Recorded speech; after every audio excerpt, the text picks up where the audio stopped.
hapon po sa ating lahat. Ngayon po, nandito po tayo ngayon sa Novaliches sa Uyo at may pinapadetect po sa atin sila madam na leak. Bali, umabot po ng 6,000 po yung bill na po nila sa tubig. Ayan po yung metro po nila. Wala pong gumagamit niyan.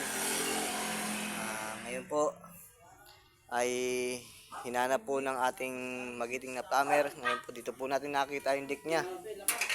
Ayan po. Dito po, banda natin nakita yung leak niya. Yan po. Yan po, inukay na po yan. Sabi nyo, kahit patuloy niyo muna, tapos try nyo kung umikot pa rin. Oo. Okay.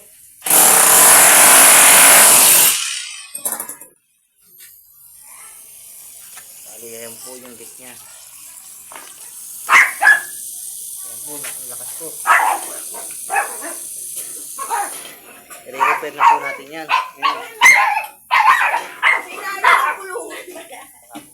Lahat. Ngayon po nandito po tayo sa Novaliches sa Uyo at tayo po ay nag-detect ng kanilang leak sa kanilang tubig.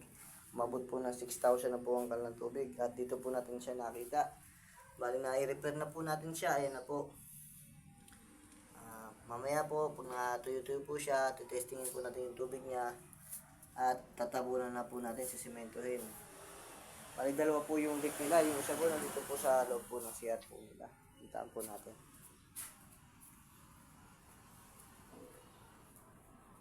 Yan po yung isa po.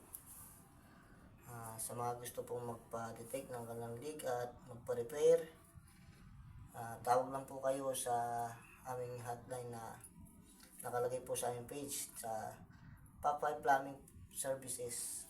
Papalay yung Papay Plumbing Services.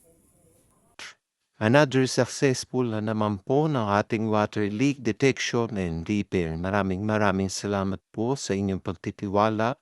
This is Papay Plumbing Service. Tawag na po kayo. Thank you po. God bless.